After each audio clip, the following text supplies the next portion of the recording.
Assalamualaikum warahmatullahi wabarakatuh. Kami dari kelompok 3 ingin mempresentasikan hasil dari diskusi kami, yaitu tentang model investasi Islam pada pelajaran ekonomi syariah.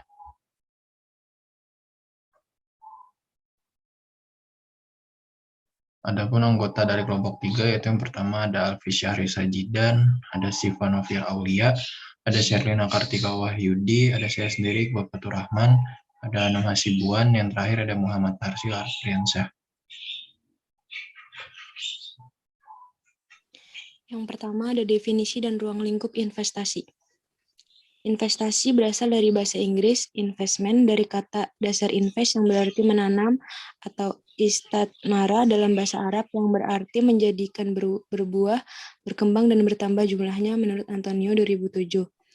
Secara istilah, investasi adalah barang yang tidak bergerak atau barang milik perseorangan atau perusahaan yang dimiliki dengan harapan untuk mendapatkan pendapatan periodik atau keuntungan atas penjualan dan pada umumnya dikuasai untuk periode yang relatif panjang. Definisi yang sama diungkapkan Kashmir dan Jafar, di mana investasi dapat diartikan sebagai penanaman modal dalam suatu kegiatan yang memiliki jangka waktu yang relatif panjang dalam berbagai bidang usaha atau proyek yang membutuhkan dana dengan tujuan memperoleh keuntungan.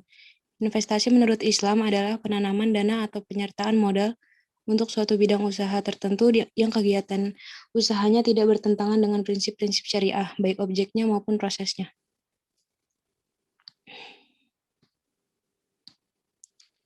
Pengertian investasi menurut Islam, investasi syariah adalah investasi yang sesuai dengan hukum Islam. Sama dengan prinsip ekonomi Islam, investasi diusahakan supaya tidak mengandung unsur masyir, gharar, dan riba. Diharapkan dengan menerapkan prinsip investasi yang Islami dapat berinvestasi tanpa melanggar prinsip-prinsip agama. Secara umum akan ada dua jenis investasi syariah. Yang pertama, instrumen investasi perbankan berbasis syariah. Kedua, instrumen investasi pasar modal berbasis syariah. Investasi pada dasarnya adalah bentuk aktif dari ekonomi syariah. Dalam Islam, setiap harta ada zakatnya. Jika harta tersebut didiamkan, maka lambat laun akan termakan oleh zakatnya. Salah satu hikmah dari zakat ini adalah mendorong setiap muslim untuk menginvestasikan hartanya. Harta yang diinvestasikan tidak akan termakan oleh zakat, kecuali keuntungannya saja. Dalam perbankan syariah tidak dikenal prinsip riba, bahkan investasi nasabah pun dibatasi hanya pada bisnis yang halal.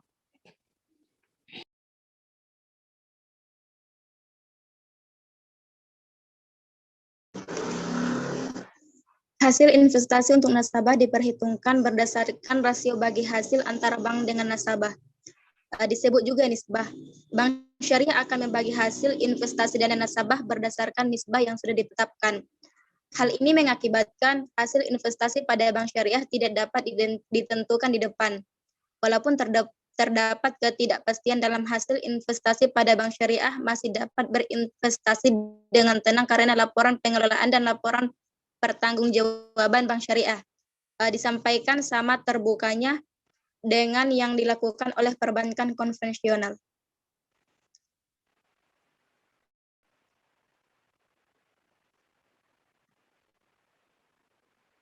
Dasar hukum investasi dalam Islam.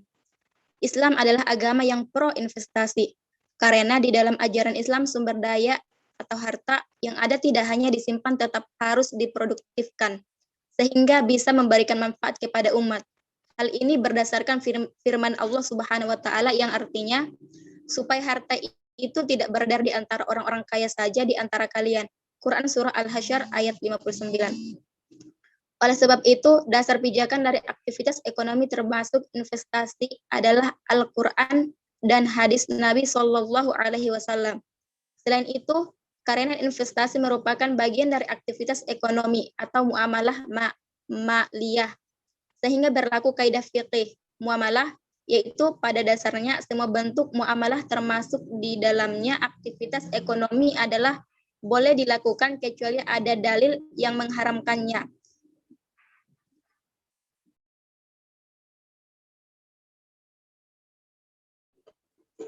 Beberapa surat Al-Quran tentang seruan untuk berinvestasi. Yang pertama, Quran Surat Al-Hasyr ayat 18. Dari surat tersebut dapat dipahami bahwa ayat itu mengandung anjuran moral untuk berinvestasi sebagai bekal hidup di dunia dan di akhirat. Karena dalam Islam semua jenis kegiatan kalau diniati sebagai ibadah akan bernilai akhirat juga seperti kegiatan investasi ini. Dan yang kedua, Quran surat Luqman ayat 34. Surat tersebut dapat dipahami Allah secara tegas menyatakan bahwa tiada seorang pun di dunia ini yang bisa mengetahui apa yang akan diperbuat atau diusahakan serta peristiwa apa yang akan terjadi besok. Karena ketidaktahuan tersebut, maka manusia diperintahkan berusaha.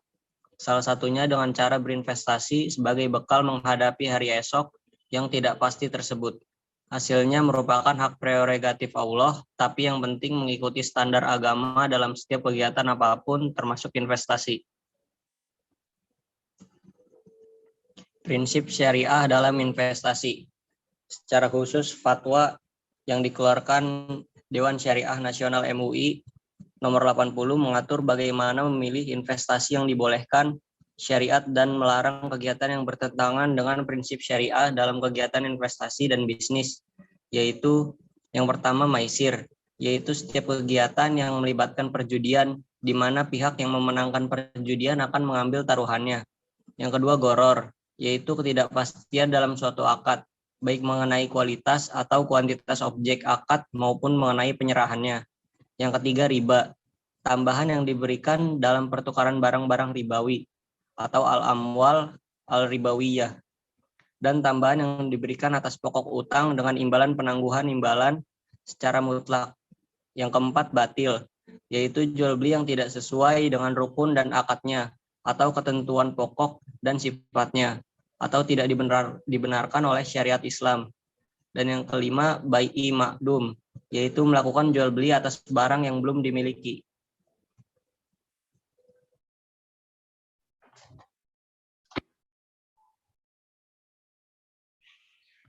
Keenam ada ihtikar, yaitu membeli barang yang sangat dibutuhkan masyarakat atau barang pokok pada saat harga mahal dan menimbunnya dengan tujuan untuk menjual kembali pada saat harganya mahal. Yang ketujuh ada takrir, yaitu upaya mempengaruhi orang lain, baik dengan ucapan maupun tindakan yang mengandung kebohongan agar terdorong untuk melakukan transaksi. Yang kedelapan ada gam, yaitu ketidakseimbangan antara dua barang atau objek yang dipertukarkan dalam suatu akad, baik segi kualitas maupun kuantitas. Yang kesembilan ada talaqi al-rukban, yaitu merupakan bagian dari gam, jual beli atas barang dengan harga jauh di bawah harga pasar, karena pihak penjual tidak mengetahui harga tersebut. Yang ke-10 ada tadlis, tindakan menyembunyikan kecacatan objek akad yang dilakukan oleh penjual untuk mengelabui pembeli seolah-olah objek akad tersebut tidak cacat. Yang ke-11 ada ghis, merupakan bagian dari tadlis, yaitu penjual menjelaskan atau memaparkan keunggulan atau keistimewaan barang yang dijual serta menyembunyikan kecacatannya. Yang terakhir ada tanajus atau najs, yaitu tindakan menawar barang dengan harga lebih tinggi oleh pihak yang tidak bermaksud membelinya, untuk menimbulkan kesan banyak pihak yang berminat membelinya. Kemudian ada akad-akad syariah dalam investasi. Yang pertama ada akad musyarakah atau syirkah, yaitu atau pengkongsian, yaitu perjanjian kerjasama antara dua pihak atau lebih, dengan cara menyertakan modal baik dalam bentuk uang maupun bentuk aset lainnya untuk melakukan suatu usaha. Yang kedua ada mudharabah atau kirot, yaitu perjanjian kerjasama antara pihak pemilik modal atau sohib almal dan pihak pengelola usaha atau mudharib, dengan cara pemilik modal atau sohib almal menyerahkan modal dan pengelola usaha mengelola modal tersebut dalam suatu usaha.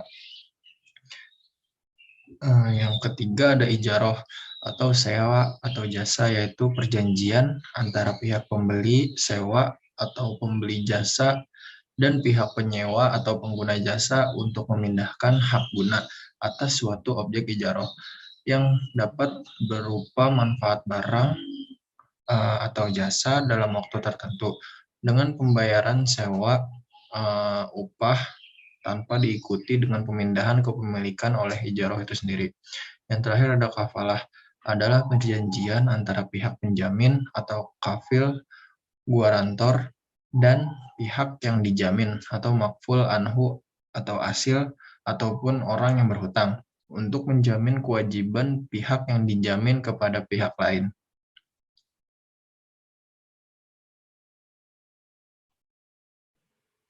Selanjutnya ada etika investor dalam berinvestasi.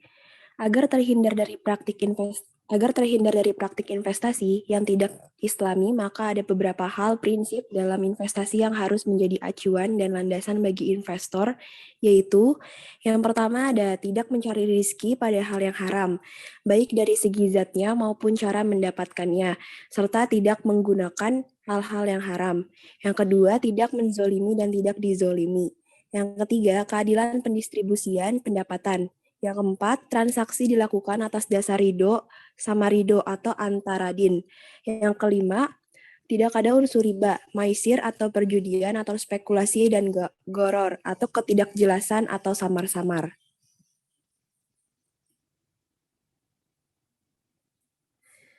Yang selanjutnya, pilihan investasi halal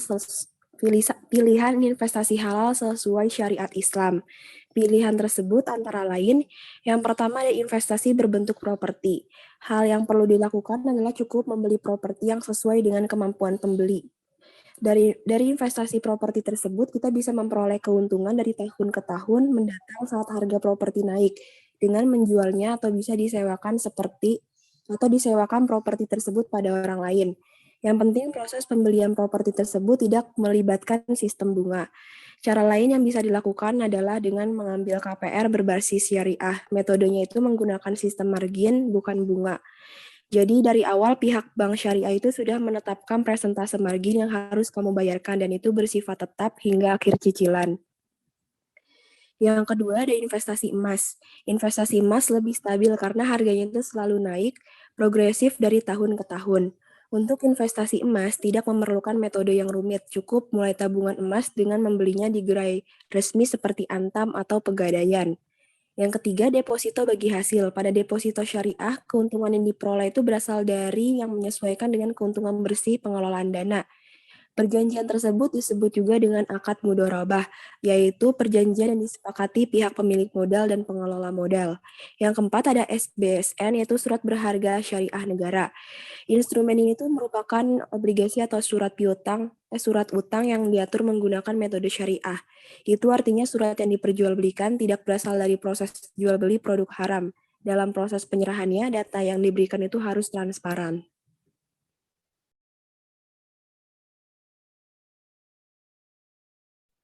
Selanjutnya, cara berinvestasi menurut Islam.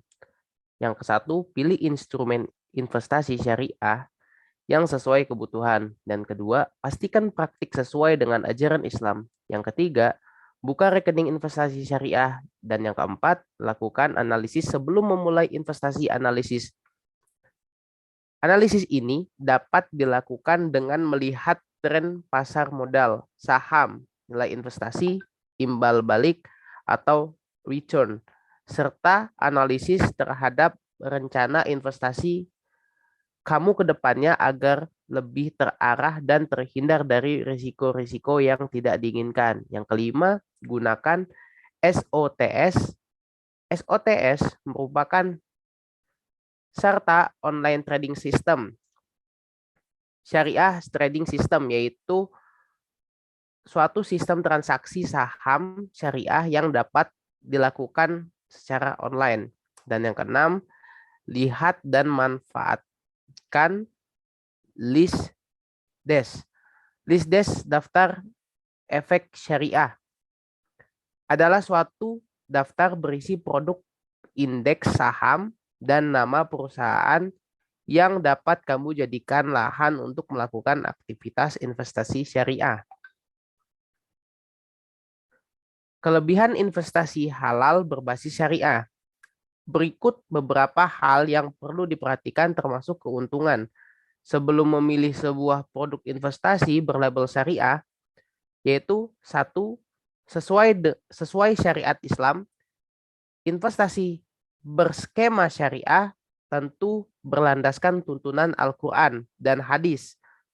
Dalam praktiknya, model investasi ini juga memenuhi syariat Islam, termasuk produk yang diinvestasikan tidak mengandung unsur haram. Dikerjakan dengan cara halal, digunakan dengan cara halal juga. Dan yang kedua, bebas riba. Investasi halal tentu tidak menggunakan praktik riba, melainkan bagi hasil dari profit hasil pengelolaan uang nasabah. Bagi kamu yang mungkin menghindari praktik riba dalam sistem keuangan konvensional, maka jenis investasi syariah bisa menjadi solusi. Dan yang ketiga, transparan. Kita harus bisa melihat bagaimana cara pengelolaan dana yang sudah kita tanamkan setiap investasi syariah. Harus menghindari goror atau memberikan informasi yang kurang lengkap. Praktiker ini kerap menjadi modus bagi perusahaan nakal untuk menyesatkan calon investor pemula.